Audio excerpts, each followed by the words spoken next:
So napakagandang umaga sa ating lahat mga ka-farmers, mga ka-viewers. Ito na po pala ang ating update sa ampalaya na mistisa na may talong sa ilalim. So magpipitas kami ngayon mga ka-farmers. So ito na, no? Nag-recover na po sila. Ayan, paparami na po ang mga bunga sa ating talong. Kaso lang mga ka-farmers ay bumigay, no, sa bagyong Yuan. Kasi napakalakas po, oh. Ito, naputulan to ng tie wire mga ka-farmers. Yan, oh. Ang posisyon ng aming poste ay ganyan, nakatagilid ng konti. Dahil naputol mga ka-farmers, ayan, bumigay siya. At least hindi nadapa mga ka-farmers, kasi pag nadapa, wala na tayong magagawa. Yan, dami ng bunga hanggang sa dulo mga ka-farmers, oh. Yan. So, ulitin ko. Ito ang ating mistisa. So ngayon samahan niyo ako at ipapasilip ko sa inyo ang aking ampalaya na Galaxy Max kasi mistisa. At ito naman din ang ating talong na pinipitasan ngayon. So pagkatapos makuha itong mga bunga na ito mga ka-farmers, wala nang kasunod, no? So maganda na ang bagong usbong sa ating talong.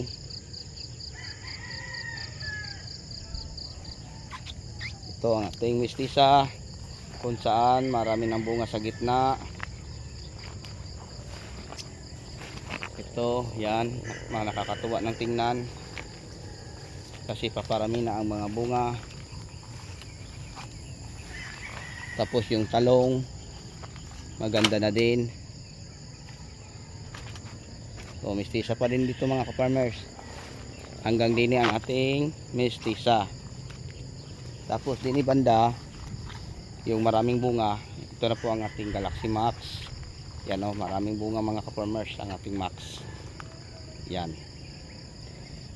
So sa nagtatanong kung ano ang ginagamit natin din, so nagamit lang tayo ng Green Acres, Ana at saka Nutriplant AG. Yun po ang mga foliar na nakakatulong, no, sa ating mga pananim para gumanda uli.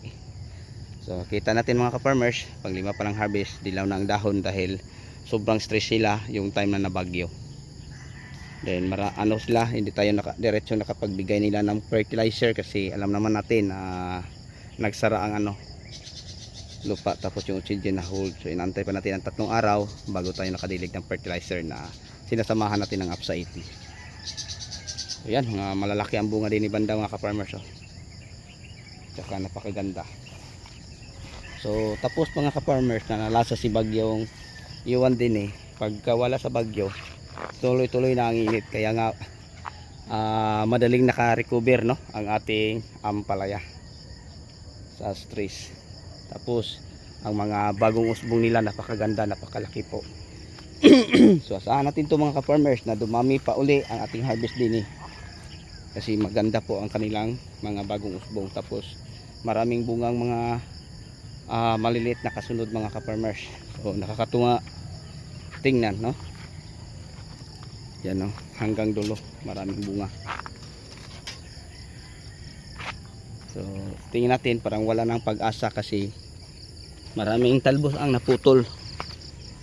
Buti na lang sa awa ng Diyos ay madaling lang nakarecover kasi tuloy-tuloy ang init mga ka-farmers, kaya nga madali lang natin naagapan ng mga pangunahing pangangailangan nila. So ang ginagawa ko din mga ka-farmers, after na bagyo sila, nag-spray ako diretso, no, ng pang anti-stress. Una, Nutriplant AG, then Green Acres din, then Green Acres na naman, kasi ang Green Acres ang may pinakamarami natin din. So yun po mga ka-farmers ang may share at may update ko sa inyo sa magandang recovery sa ating ampalaya. So kita natin mga ka-farmers, dilaw na ang gilid pero ang gitna, yan, maganda na. Tapos nagtayuan na uli ang mga bagong usbong o talbos. Okay, so sa inyong lahat mga ka-farmers, hanggang dito na lang po. Maraming salamat.